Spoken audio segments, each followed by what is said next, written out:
All right, so I'll mention that it is September 9, 2017, and tonight we are going to continue on last night's investigation of the Temple Scroll. So let's start with asking our Heavenly Family to keep the principles of investigation in mind for us. Heavenly Family, thank you so much for this huge and grand plan of salvation. Thank you for not leaving us to our own misery and for caring enough to send us message after message to point us in the right direction. Thank you for your patience with us, and thank you for raising us up and calling us up to a higher level in every regard. So please help us to advance and to implement now the principles that we've learned so far and to learn more principles yet. So thank you. Help us to see the Temple Scroll as it really is and to learn everything we can from this investigation. Toda, thank you. We ask this in the name of Branch. Amen. Amen.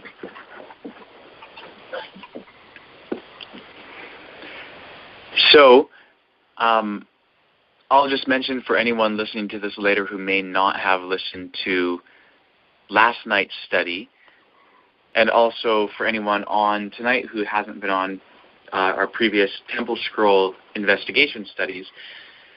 The Temple Scroll is a Dead Sea Scroll that, of course, was found in, I think it was actually in the 1950s with the Temple Scroll. I think it was one of the last scrolls to be found. And it's the longest of all the Dead Sea Scrolls and is a very important document. It has a lot of parallels with the Law of Moses as recorded in the Pentateuch, but there are also some differences, and especially in light of what we have learned concerning the authorship of the Pentateuch, we are definitely interested in any writing which even has potential to be claiming Mosaic authorship. Now, we haven't determined yet whether this document that we call the Temple Scroll claims to be written by Moses. But it has a lot of parallel to this Mosaic material, and so it's something to investigate for sure.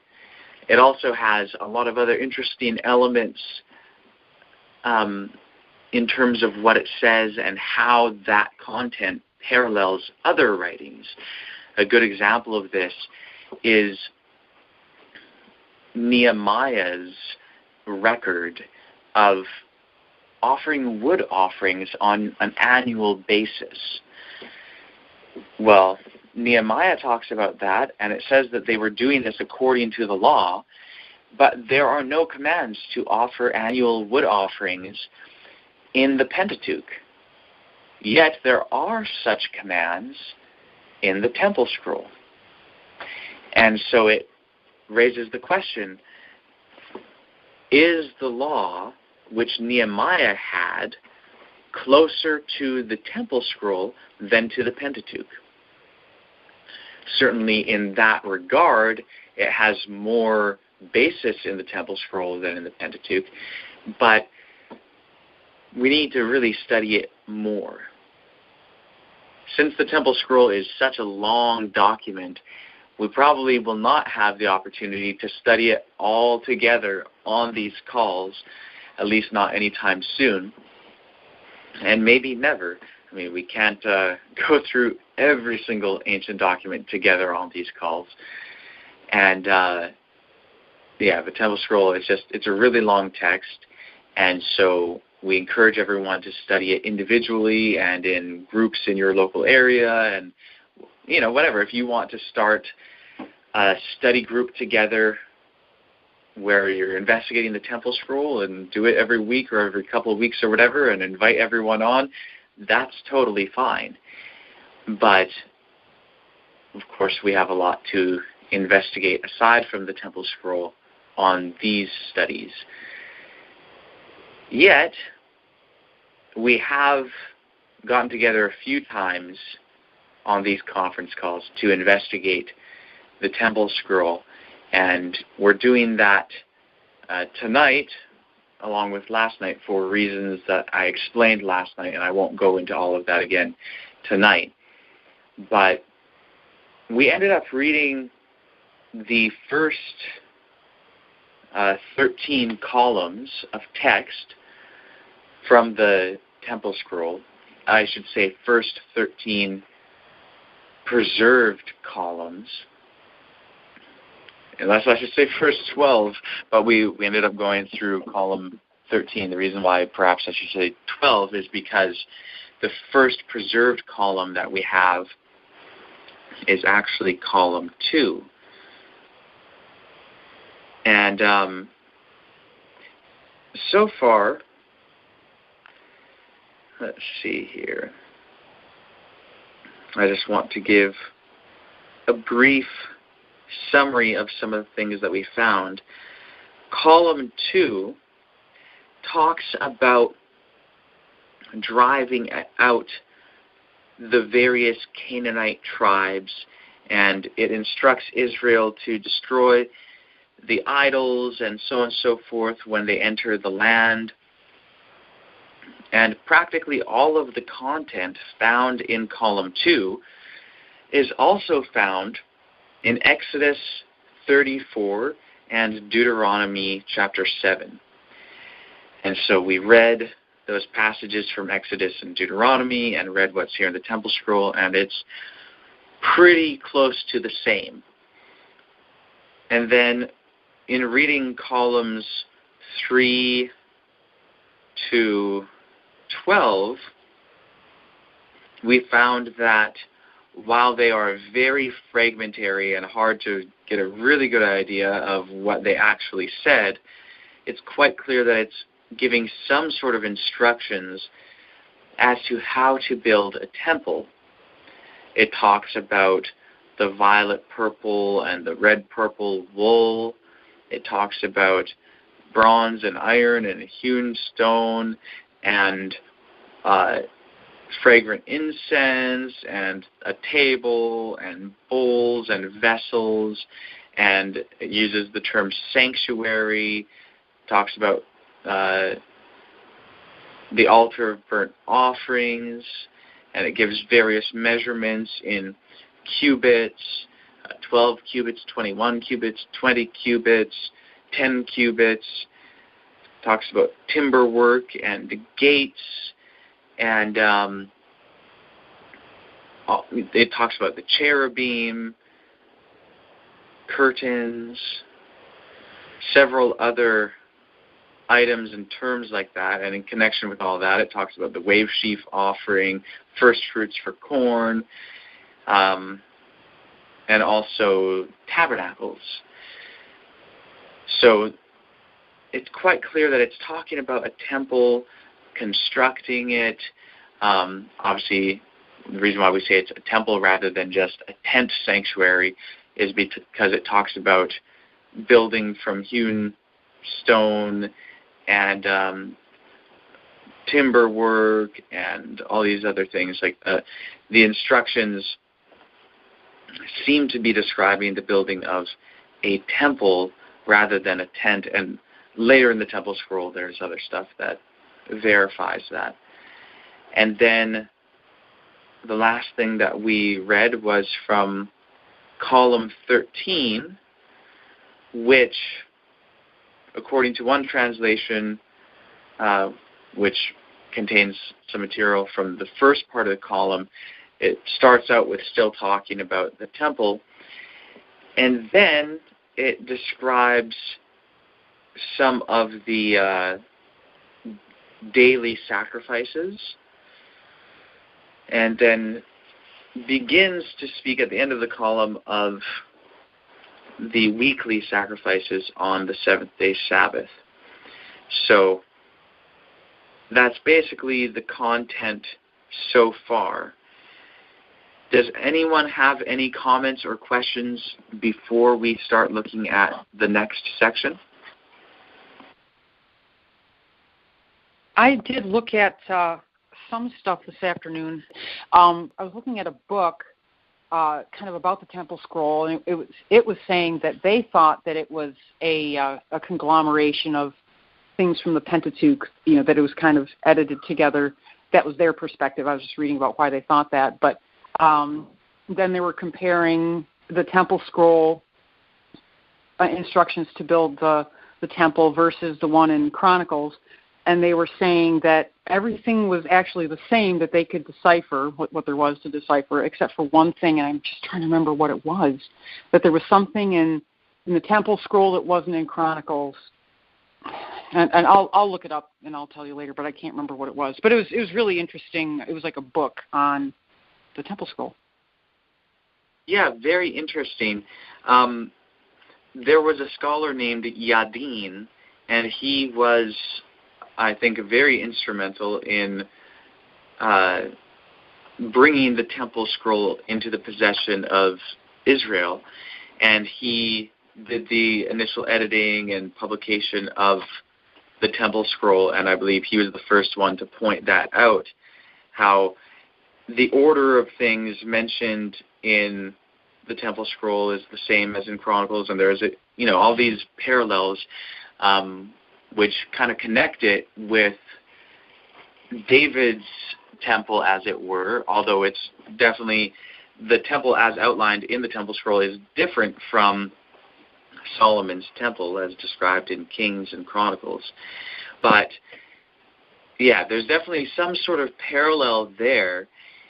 And yeah, so far as I know, most scholars would say that the Temple Scroll is not something that came before the Pentateuch. Rather, it's something which came after and is kind of piecing things together. And maybe they have good reason for saying that. Maybe that is actually the case. But, of course, we have to study it. And I know that there are some elements that might, at least on the surface, make it appear a lot older, like the language is archaic Hebrew. And so scholars say, oh, well, that's purposefully archaic. But then we have to ask, is that really the case, or is that kind of explaining away a bit of the evidence that it's actually older? Don't know yet. We'll have to find out. Any other comments or questions?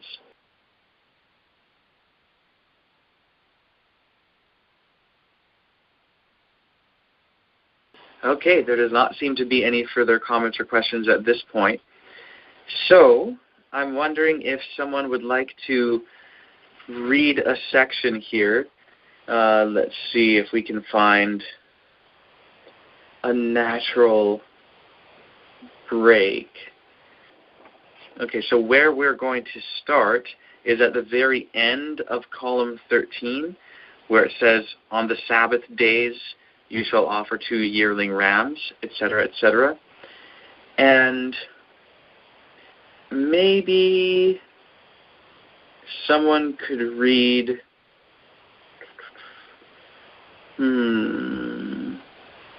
I think after the Sabbath, I believe it talks about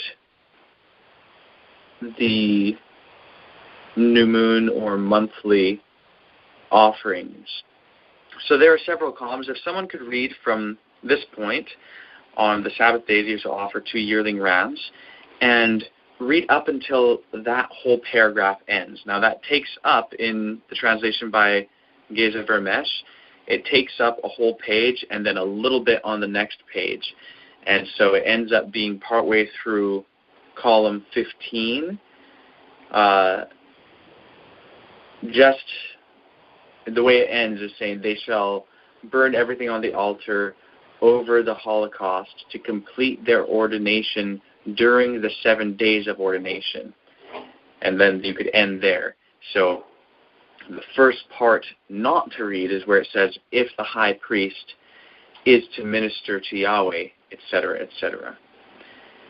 So if someone was following what I said and knows kind of where to start, where to stop, would you like to volunteer to read that section? I'll read it. On the Sabbath days you shall offer 2 yearling rams without blemish, and 2/10 of an ephah of fine flour mixed with oil for a grain offering and the corresponding drink offering. This is the holocaust of every Sabbath, in addition to the perpetual holocaust and the corresponding drink offering. On the first day of each month you shall offer a holocaust to Yahweh, 2 young bulls, 1 ram, 7 yearling rams without blemish, and a grain offering of fine flour, 3/10 of an ephah mixed with half a hin of oil, and a drink offering, half a hin for each young bull, and a grain offering of fine flour mixed with oil, 2/10 of an ephah, with 1/3 of a hin of wine for a drink offering, 1/3 of a hin for each ram, ... 1/10 of fine flour for a grain offering, mixed with 1/4 of a hin, and wine, 1/4 of a hin for each lamb, ... a soothing odor to Yahweh on the first day of each month. This is the burnt offering for each month for the months of the year, ... On the first day of the first month, the months of the year shall start. It shall be the first month of the year for you. You shall do no work. You shall offer a he-goat for a sin offering. It shall be offered by itself to expire for you. You shall offer a holocaust, a bullock, a ram, 7 yearling ram lambs without blemish, additional to the burnt offering for the new moon, and a grain offering of 3/10 of fine flour mixed with oil, half a hin for each bullock, and wine for a drink offering, half a hin, a soothing odor to Yahweh, and 2/10 of fine flour mixed with oil, 1/3 of a hin. You shall offer wine for a drink offering, 1/3 of a hin for the ram, an offering by fire of soothing odor to Yahweh, and 1/10 of fine flour, a grain offering mixed with 1/4 of a hin of oil. You shall offer wine for a drink offering, 1/4 of a hin for each ram, lambs, and for the he-goat, ... And this is now the 15th column.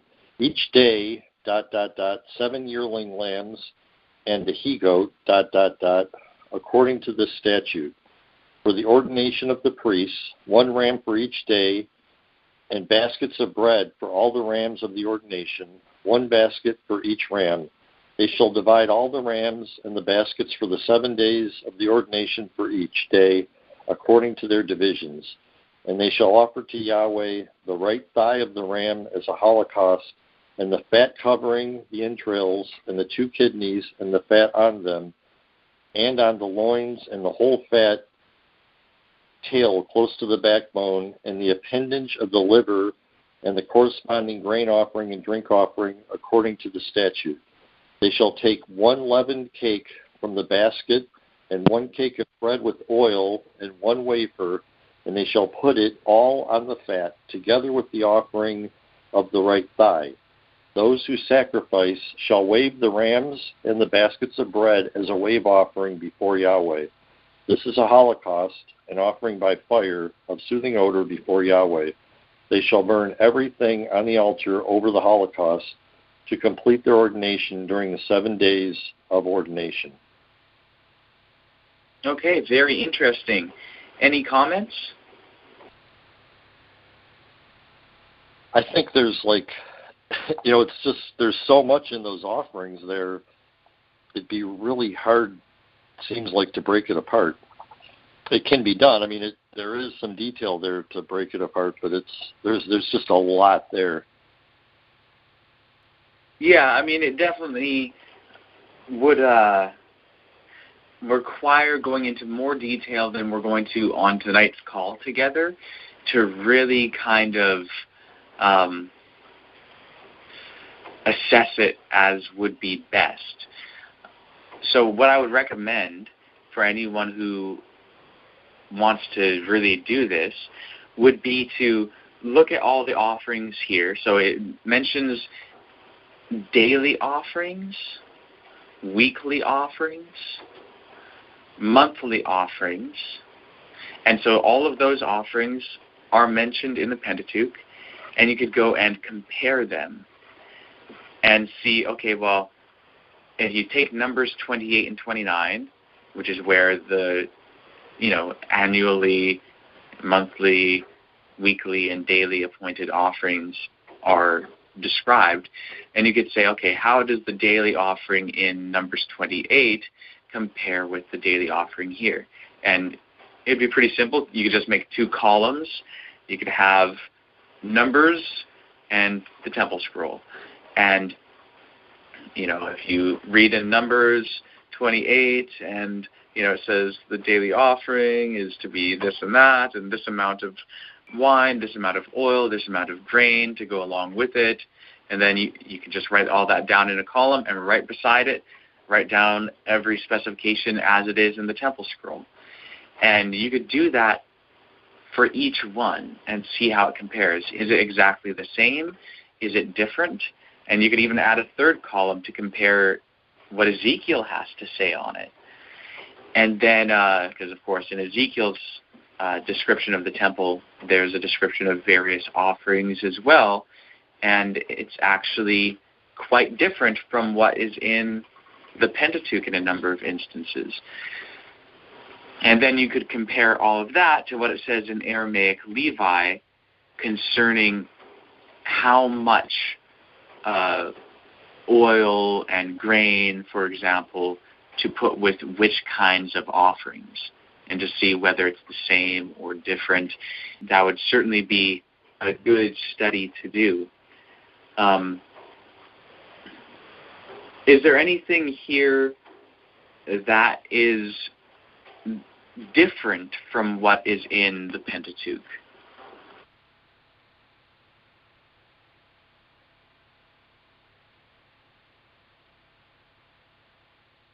Did you guys notice a holy day pointed out here that is not mentioned in the Pentateuch? This is one of those times where I'll give a longer than 10-second pause. And in the pause, like if you didn't notice anything like that the first time, be going over it again. Like start reading through it again, and then if you find something that's different than what you're used to from the Pentateuch, then feel free to mention it.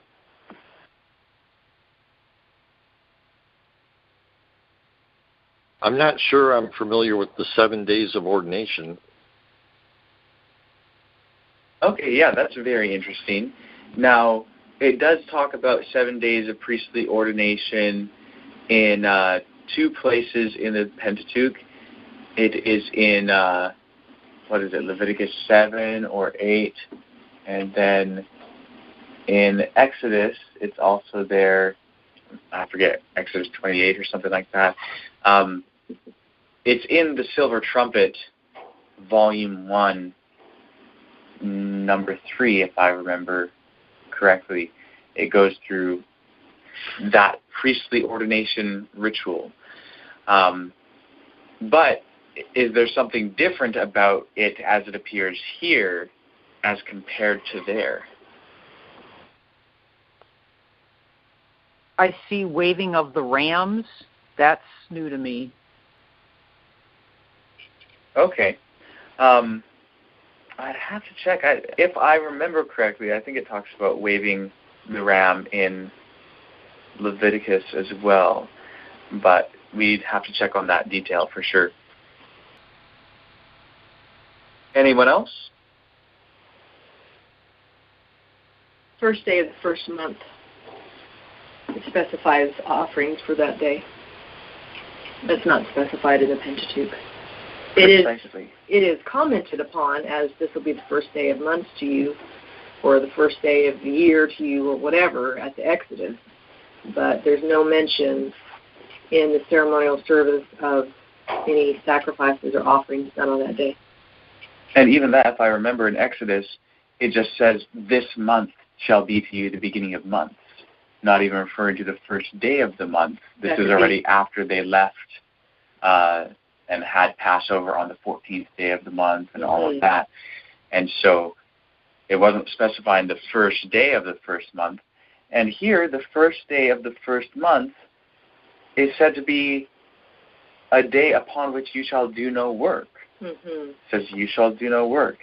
And it specifies special sacrifices, a he-goat for a sin offering, and a bullock, a ram, 7 yearling ram lambs without blemish, in addition to the burnt offering for the new moon. So this is a new moon. It's the first day of the first month. And all the regular new moon offerings are to be offered, just like all the regular daily offerings. But in addition to that, this is a day upon which no work is to be done, and there are additional offerings.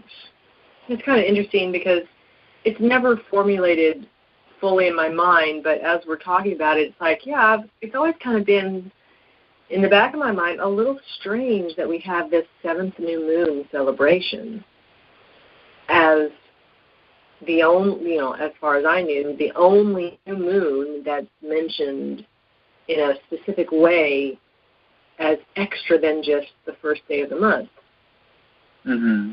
And every other feast has like this 6-month parallel. Well, there is no 6-month parallel to the Feast of Trumpets, the 7th new moon, in the Pentateuch. Right. So it's very interesting, especially looking at Victor Hoddeff's charts, how Victor Hodeff places these seasons in parallel with each other. And so, you have the Feast of Tabernacles paralleling the Feast of Unleavened Bread. You have the Day of Atonement paralleling the day on which the Passover lamb is to be separated from the flock on the 10th day of the first month. And you have all these, points of parallel. But then what about the first day of the first month? So this, even though Victor Hodeff didn't specify anything like this, it certainly fits with what he was saying in terms of the parallel between those 2 months. And this is definitely not something found in the Pentateuch. So that's rather interesting. Yeah, it really is.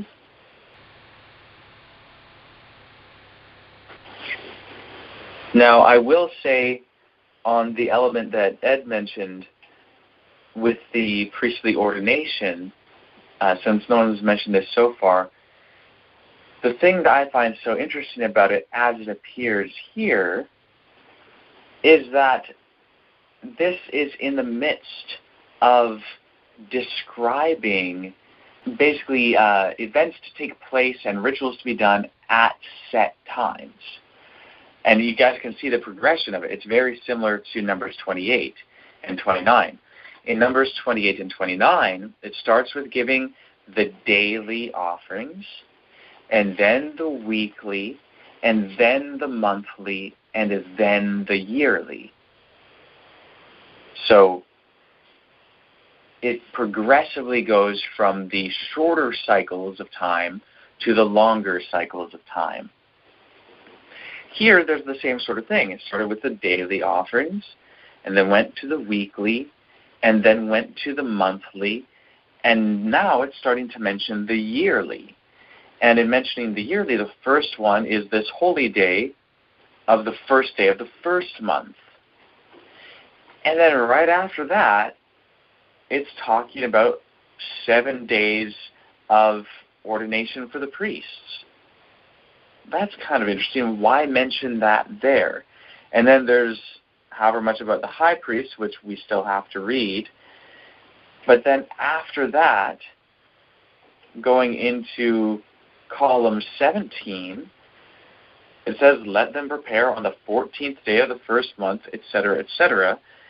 And then it starts going into Passover and the Feast of Unleavened Bread. And then it continues on giving different festivals throughout the year, starting from the beginning of the year going to the end.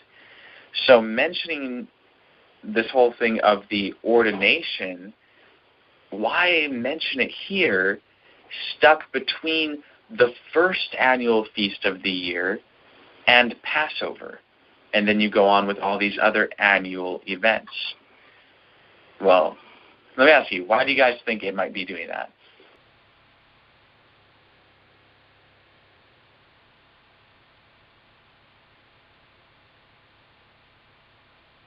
I just want to give time for other people, but because it's annual as well. If it's in the middle of other feasts that are annual, seems like the reason it would be there is because it is also annual. Yeah. Which is very interesting. It raises other questions in my mind because,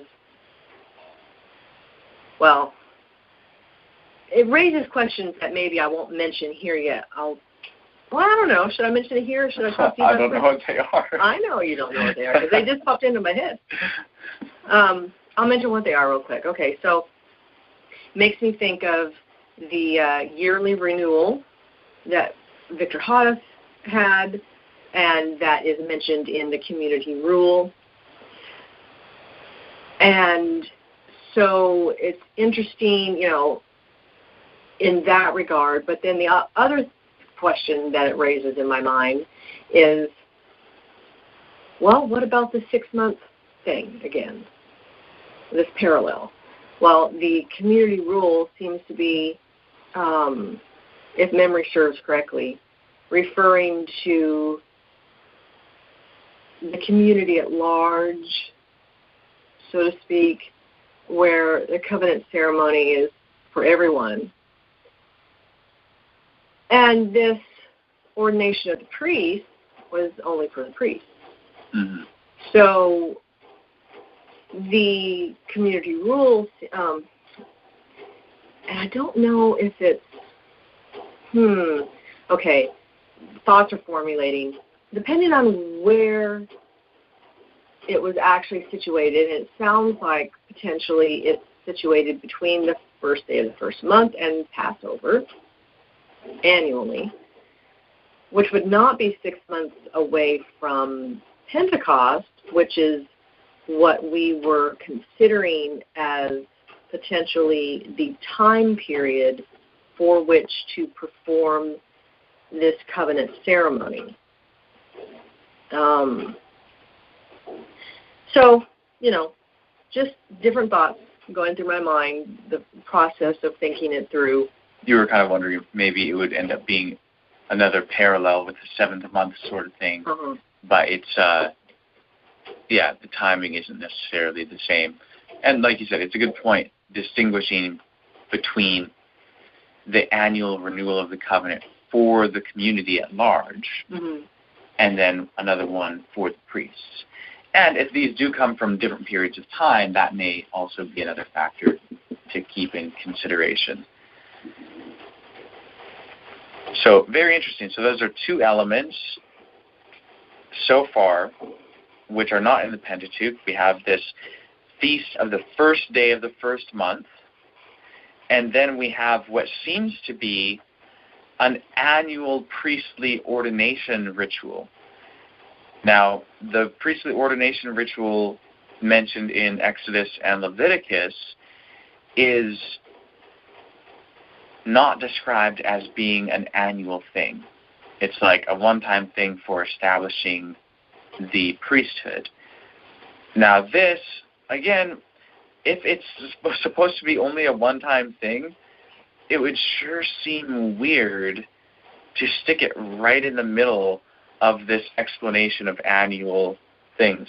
Now, of course, what we have on this is fragmentary at the beginning part of this description.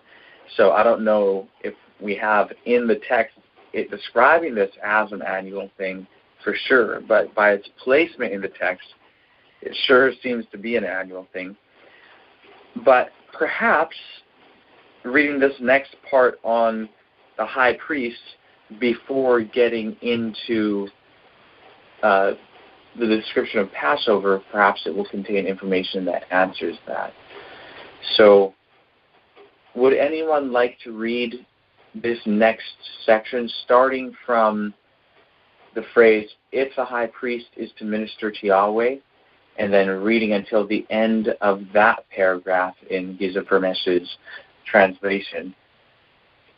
And so just up to the point where it's about to start describing Passover.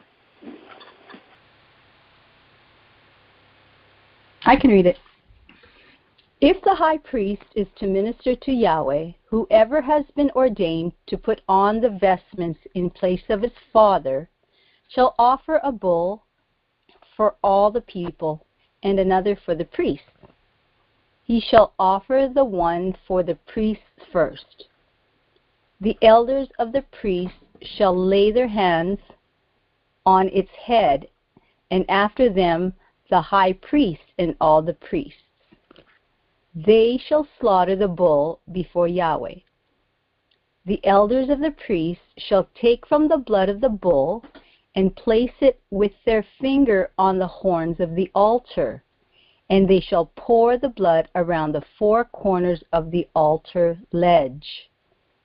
And they shall take from its blood and place it on his right earlobe and on the thumb of his right hand and the big toe of his right foot.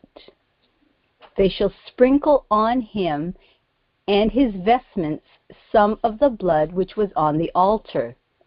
He shall be holy all his days. He shall not go near any dead body. He shall not render himself unclean, even for his father or mother, for he is holy to Yahweh his God. He shall offer on the altar and burn the fat of the first bull, all the fat on the entrails, and the appendage of the liver, and the 2 kidneys, and the fat on the M is in square brackets, and the fat on the loins, and the corresponding grain offering and drink offering according to their statute. He shall burn them on the altar. It shall be a burnt offering, an offering by fire of soothing odor before Yahweh.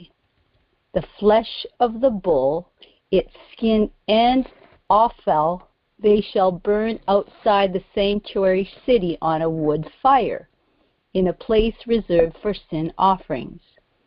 There they shall burn it with its head and legs, together with all its entrails. They shall burn all of it there except the fat. It is a sin offering. He shall take the second bull, which is for the people, and by it he shall expiate for all the people of the assembly, by its blood and fat. As he did with the first bull, so he shall do with the bull of the assembly. He shall place with his finger some of its blood on the horns of the altar, and the remainder of its blood he shall sprinkle on the 4 corners of the altar ledge, and its fat, and the corresponding grain offering and drink offering he shall burn on the altar. It is a sin offering for the assembly. They shall rejoice because expiation has been made for them. This day shall be a holy gathering for them, an eternal rule for all their generations wherever they dwell. They shall rejoice and ... Okay, very interesting.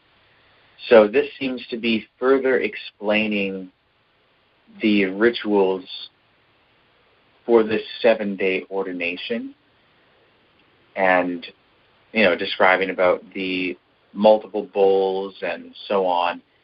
And I don't remember whether the rituals for the priestly ordination include a sacrifice for the whole congregation in Exodus and Leviticus, but this does. And it's interesting how the second bull is for the people, the second offering. reminds me of the Day of Atonement rituals quite a bit. And since this is not perfectly preserved, like we don't know if this 7-day feast or 7-day, I shouldn't necessarily call it a feast because I don't think it's referring to it as a feast, but it's an annual ordination for the priests. I don't know if this is supposed to start on the first day of the month or on the third day of the month or on what day of the month. It doesn't say. Presumably sometime between the first day and the 14th day. But if more of this was found, and it actually says that it starts on the third day or something like that, or that the 7th day ends up being the 10th day of the month, that would be quite interesting, because then it would directly parallel the Day of Atonement in the fall. But either way, this is at the general time of atonement, and it has these rituals that are very, very similar to the Day of Atonement rituals. At the time of atonement 6 months earlier. Yeah. I think everyone understood that, but just in case. Okay, sure. Yeah, so quite interesting. Any other comments or questions on this? I had one comment, and I don't know much about this, so I'm going to be exposing my ignorance here. But like this bowl had its offal, its skin and its offal was burned outside the sanctuary on a wood fire. Sounds kind of like the red heifer a little bit, because that wasn't it weird to that her offal was burned. Of course, hers was used, like they took those ashes and then used them for like purification. So I don't know if they're keeping these ashes, I guess, which that might be different. But I don't know if offals were always burned or not, so I don't know anything about that, but just wondering if you could comment on that. Yeah, so there is a similarity there. However, it's not the closest similarity. There were other sacrifices that, parts of their bodies were burned outside the sanctuary. And here, I don't think it's saying that it's actually sacrificed outside of the sanctuary. With the red heifer, the strange thing is that the heifer itself is taken outside and killed outside the sanctuary. Here, its flesh and its offal, or the flesh and skin and offal, are burned outside the sanctuary. But I think it's still sacrificed on the altar. And so this is, mentioned in the priestly ordination ceremonies as well in Exodus and Leviticus. And I do believe, if I remember correctly, that there are other sacrifices, sin offerings, where parts of the animal are burned outside the city. So it has closer parallel to those other offerings than it does to the red heifer, because the red heifer is actually sacrificed or killed outside of the city, and of course, as you mentioned, the ashes are kept to use for the water purification, whereas these ashes presumably are not kept. At least it doesn't seem to be specifying that. Thanks a lot. Yeah, no problem. Any other comments or questions? Trent, is there a certain place outside the city where these things would be burnt, or in a burnt offering or something like that, or what? Or is it just taken outside the city? Yeah, that's a good question. I'm pretty sure there was a designated place. Like in the Pentateuch, it talks about, take the ashes to a clean place outside the city. And who knows, like in the wilderness wandering period, maybe there were several different places. So it's hard to say exactly. I don't know of any text which specifies exactly where it was supposed to be. But I think that in the Mishnah, which is early rabbinic literature, it talks about, a specific place where it was. However, that may not have been where it was supposed to be. That may just have been where it ended up being, where people chose for it to be. But maybe it didn't actually matter that much where it was, but they were just supposed to find a place, designate it, and take it there. Because it would seem to be that if it really mattered a whole lot where it was supposed to be, that it would have been specified in the command to do it. But I'm pretty sure that they did end up specifying and designating a place. Okay, thank you. Yeah, no problem. Anyone else, or are you guys ready to move on to the next part?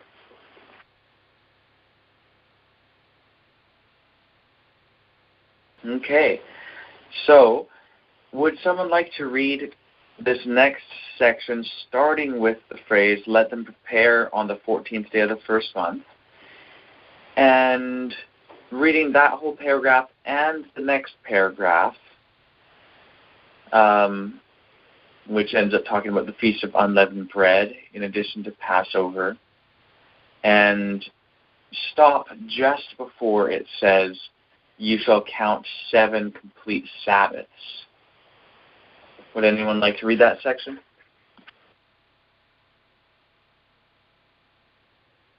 I'll read it.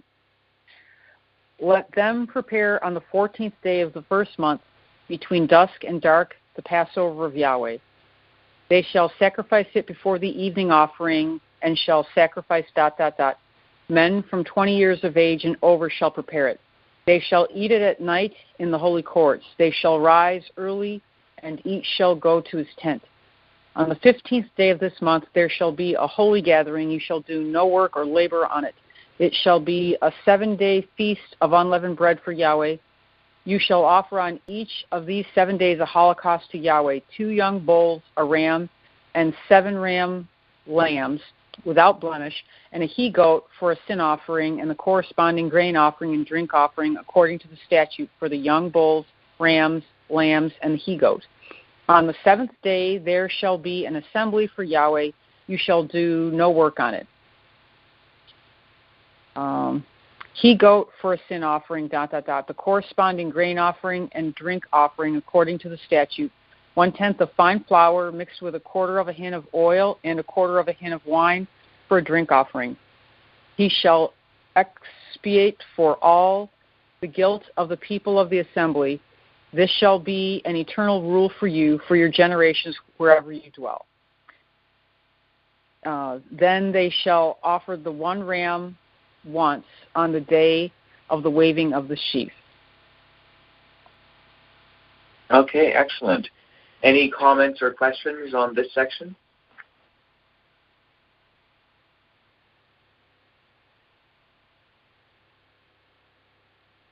Trent, what does the drink offering consist of? Excellent question. A drink offering, I'll say typically, but I think this may be always the case, consists of some sort of grape juice, and at least some of the time, if translations are correct, it would be even fermented grape juice. Like I think in the King James it says strong drink, though I'm not sure if it was always an alcoholic beverage or whether that was just some of the time. But as far as the rituals in the sanctuary, I think it was always some sort of grape juice, or at least I can't think of any time where a drink offering was something other than that in connection with the sanctuary. There is the time that David was thirsty and his men went all the way through the enemy camp and got him some water and came back, and he was so grateful for it that he poured it out as an offering. and it was just water. And I forget if it called it a drink offering or not, but if it did, that would be an example of a drink offering that consisted only of water. But I don't know of any examples for the sanctuary where there was an offering other than made from some sort of wine. Is that a fermented grape wine, alcohol, or is it just grape juice? Because I thought they weren't supposed to be drinking any alcohol. So I'm pretty sure that they used fermented grape juice for however much of it. I mean, that's what seems to be indicated, unless the translations are wrong, but it seems to be pretty consistent in translations that it's describing a fermented drink. But the drink offerings were not drunk by the priest. They were poured out at the base of the altar. So they weren't drinking these offerings. Yeah. Okay, just had me wondering for that. Thank you very much. Sure. Yeah, good question. And even then, though, it is still a wonderment. Like, if it is fermented wine, why fermented wine to be poured out? And I don't know exactly why. That's something that I have had as a question, but it might have something similar to the 2 wave loaves that were commanded to be baked with leaven. Yeah. Fermentation is a form of leavening. Right. And it may have some kind of symbolism, a positive symbolism, because leaven can be used as a negative symbol or a positive symbol. So. Okay. Thank you. Yes.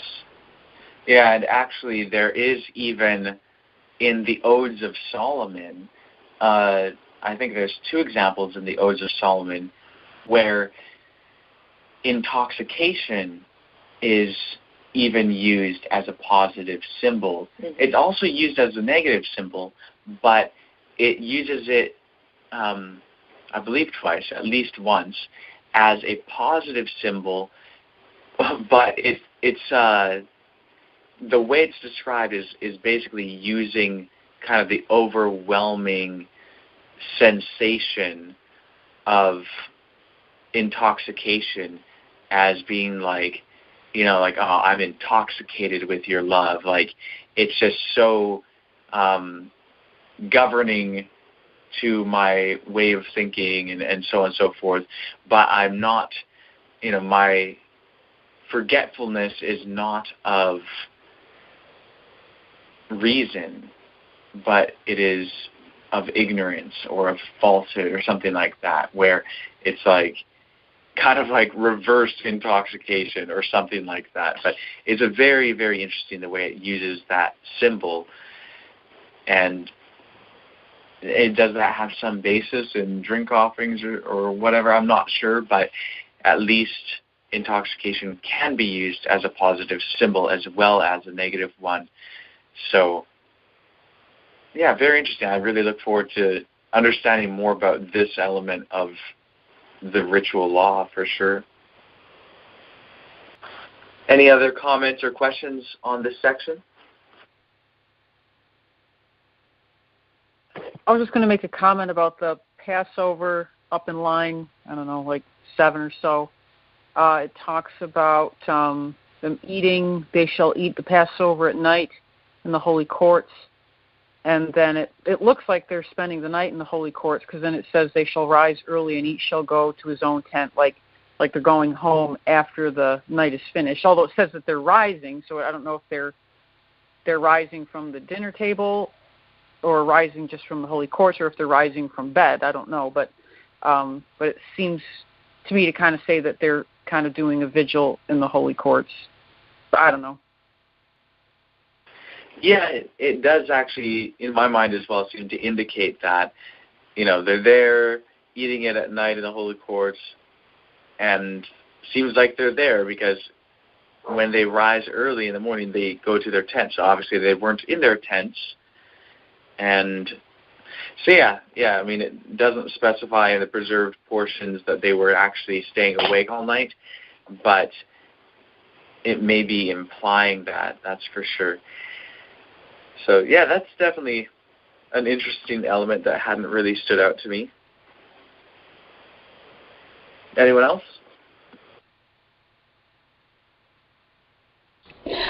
The part about there shall be an eternal rule for you, for your generations, wherever you dwell. So I'm taking this as these basically celebrations will be done all the time, even in the new earth, and I'm taking it for eternal, right? Eternally. So that's pretty interesting. Now, let me ask you, do you think that every time it uses the word eternal or for your generations in texts like this, that it means literally forever without it ever not happening?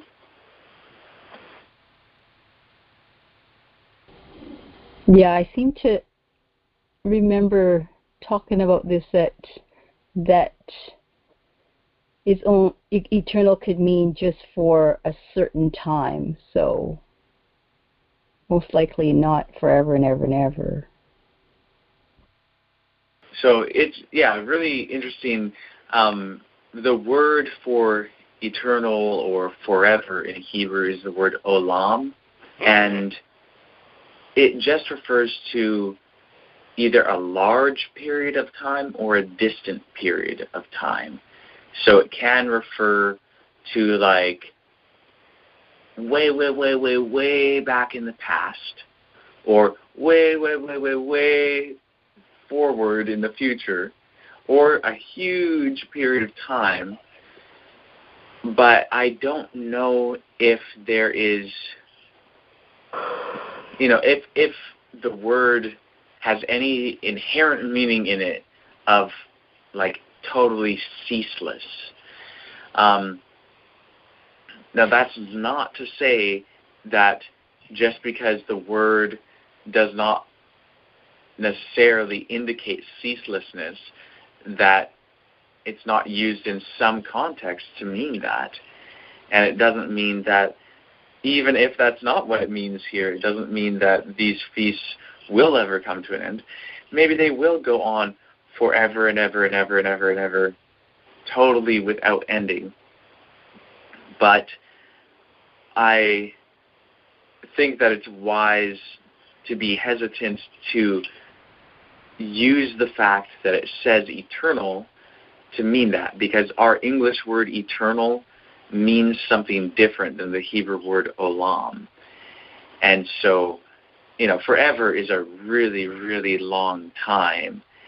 And, looking at the scope of eternity, stars don't last forever, planets don't last forever, and, what does it really mean to say that we're going to be keeping this particular feast forever into the new earth and all of that? What if the new earth is just the first phase of things, and eventually our star will burn out and we'll have to move to a different place, and the cycles there may be very different. I just think it's important to be careful not to make claims about absolute ceaselessness of a certain thing when things are so constantly changing, and eternity is just such a huge period of time. So again, I'm not trying to say that any of these feasts will cease, but the universe is so huge. We are so small.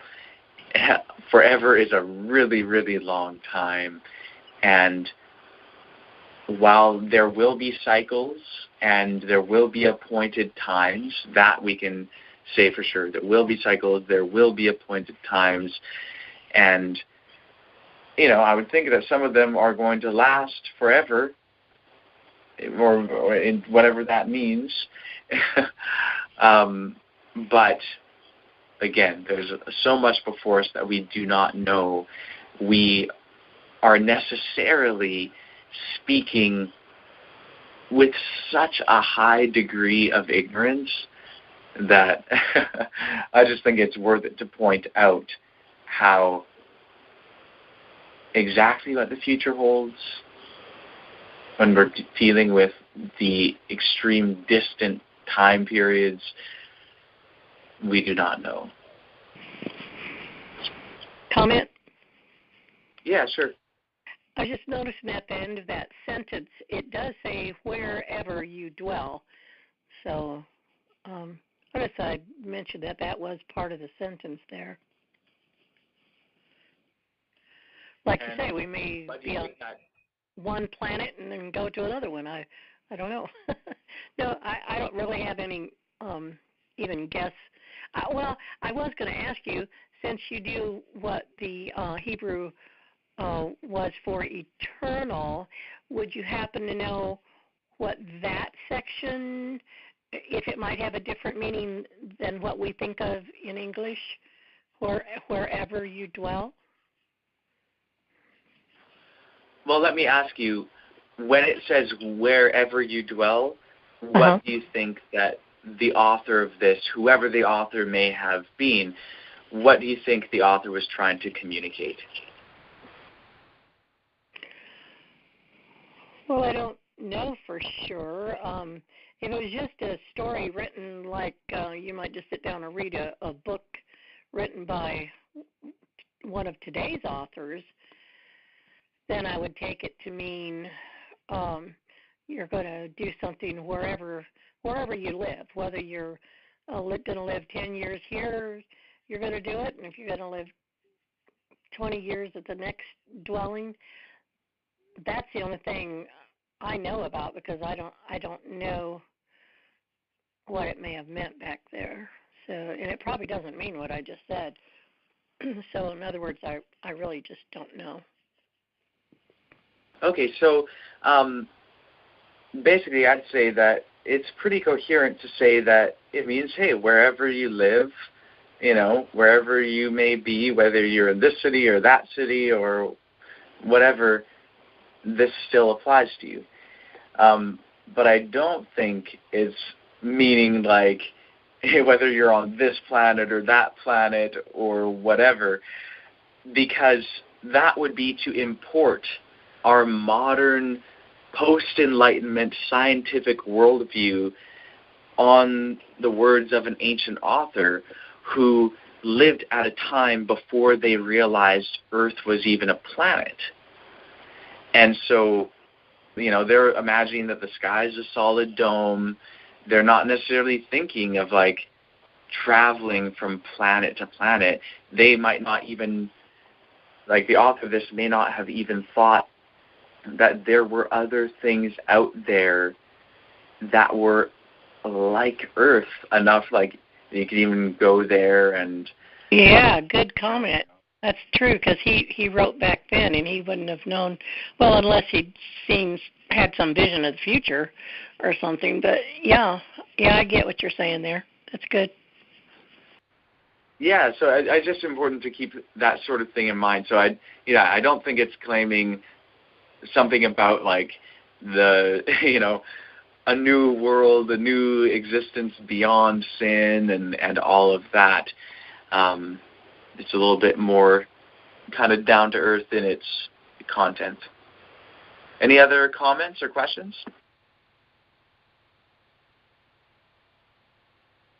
I've really been enjoying the discussion tonight. That's what I'd like to say. Cool, me too. Yeah, I kind of I appreciate kind of at the end here, and we're going to have to wrap up the meeting here pretty soon, but I appreciate kind of veering into some of these other elements just because it gives us an opportunity to talk a little bit about some of these principles. So, we're looking at this. Let's kind of recap some of what we've looked at. So we've read here about the daily, weekly, monthly, and some of the yearly rituals and holy days spoken of here in the Temple Scroll.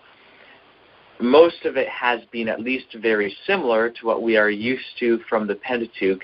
However, there have been some elements which are not found in the Pentateuch, perhaps most notably the holy day of the first day of the first month and the annual priestly ordination ritual. But then there are some other elements here which don't seem to be specified in the Pentateuch. And so this is all interesting, worth taking note of. Of course, one who is raised within the tradition of whether it's the Protestant canon, the Catholic canon, any other Christian canon, or the canon of Rabbinic Judaism, one may be inclined to favor the festivals mentioned in the Pentateuch and pay little attention to the festivals mentioned here, which are not mentioned in the Pentateuch. But the question is, upon what basis do we do that? Upon what basis do we favor the Pentateuch over the Temple Scroll? And is there anything inherently more valid about, say, the feast of the first day of the seventh month over this proposed feast of the first day of the first month? Why is it that we should not observe that feast? Or should we observe it? These are all important questions to ask, and further study of the Pentateuch and other writings from the Dead Sea Scrolls, I think, is definitely warranted, and everyone's encouraged to do so. And then here at the end, I think it was really cool to talk about some of these broader ideas of eternity and just reminding ourselves of the reality that there's a whole lot that we don't know, and that it's important for us to read statements within their own scope of context, and that includes understanding that when we are reading literature from the pre-scientific world, that it will express pre-scientific conceptions and, be speaking within that scope of things. And also, when we read words like eternal within that context, we may need to keep in mind that the word for eternal to them may not mean exactly what it means to us when we are thinking of such large periods of time. And, even to many people, the word eternal means outside of time. And that's clearly not what it meant to any ancient Israelite. So, with all that said, we should really wrap it up within these next few minutes. But I do want to ask, before we end the meeting, whether anyone has any last burning comments or questions, and if not, if anyone would like to volunteer to thank our Heavenly Family.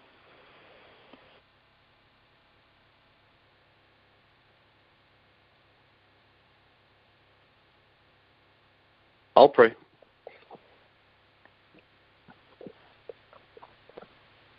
Dear Heavenly Family, we just thank you so much for these ancient documents that we can study and compare and find your truth. And we just think that you are there to guide us and help us. And we just ask that you clear our eyes to see the truth and clear our eyes to see people the way that you see people, to love them the way that you love them, and for us to just have a strong desire for others to also find this truth and for us to have the courage to present it to them in the way that you would have us to present that information to them. We just thank you so much for your truth, and we thank you so much for these times together with the branch members. We pray for everybody's health and safety, and we just pray for a great night. In the name of the branch, he and she, we pray. Amen. Amen. Amen. All right. Love you all. Lila Tov. Lila Tov. Lila Tov.